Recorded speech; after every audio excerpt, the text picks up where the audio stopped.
ఆదికాండము 6వ అధ్యాయము.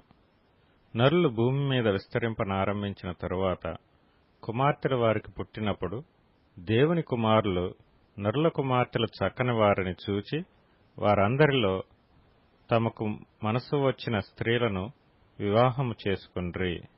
అప్పుడు యెహోవా, నా ఆత్మ నరులతో ఎల్లప్పుడూ వాదించదు. వారు తమ అక్రమ విషయములో నరమాతృలై ఉన్నారు. అయినను వారి దినములు 120 ఏండ్లగునెను. ఆ దినములలో నెఫీలులను వారు భూమి మీద నుండిరి, తరువాతనూ ఉండిరి. దేవుని కుమారులు నరుల కుమార్తెలతో పోయినప్పుడు వారికి పిల్లలను కనిరి. పూర్వకాలమందు పేరు పొందిన శూరులు వీరే. నరుల చెడుతనము భూమి మీద గొప్పదనియు వారి హృదయం యొక్క తలంపులలోని ఊహ అంతయు ఎల్లప్పుడూ కేవలము చెడ్డదనియు యెహోవా చూచి తాను భూమి మీద నరులను చేసినందుకు యెహోవా సంతాపము నొంది తన హృదయములో నొచ్చుకొనెను.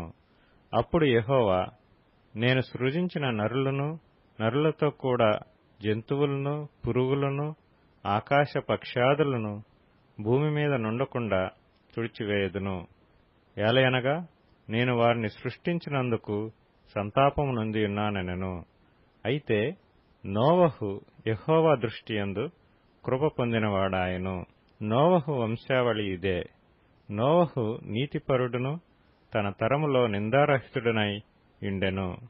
నోవహు దేవునితో కూడా నడిచినవాడు. షేము, హాము, యాపెతను 3 కుమారులను నోవహు కనెను.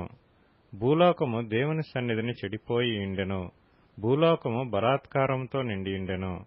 దేవుడు భూలోకమును చూచినప్పుడు అది చెడిపోయి యుండెను. భూమి మీద సమస్త శరీరులు తమ మార్గమును చెరిపివేసుకొని యుండిరి.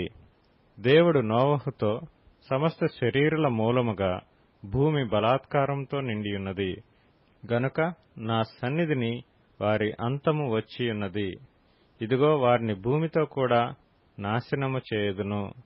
చితిసారకపు మ్రానుతో నీ కొరకు ఓడను చేసుకొనుము. అరలు పెట్టి ఆ ఓడను చేసి లోపటను వెలుపటను దానికి కీలు పూయవలెను.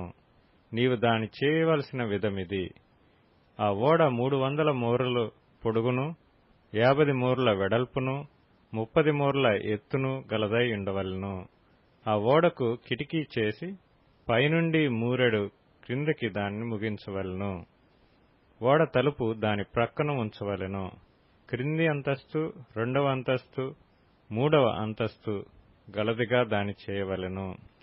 ఇదిగో నేనే జీవవాయువు గల సమస్త శరీరులను ఆకాశము క్రింద నుండకుండా నాశనము చేయుటకు భూమి మీదికి జల ప్రవాహము రప్పించుచున్నాను.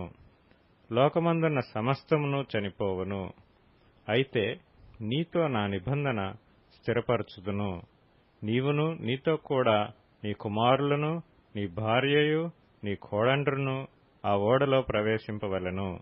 మరియు నీతో కూడా వాటిని బ్రతికించి ఉంచుకొనుటకు సమస్త జీవులలో, అనగా సమస్త శరీరుల యొక్క ప్రతి జాతిలోనివి 2 చొప్పున నీవు ఓడలోనికి తేవలెను.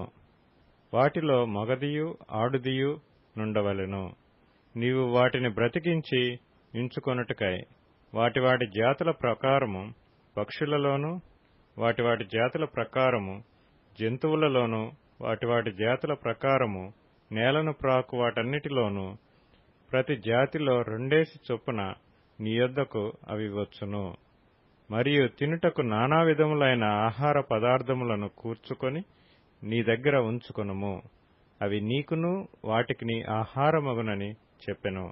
నోవహు అట్లు చేసెను.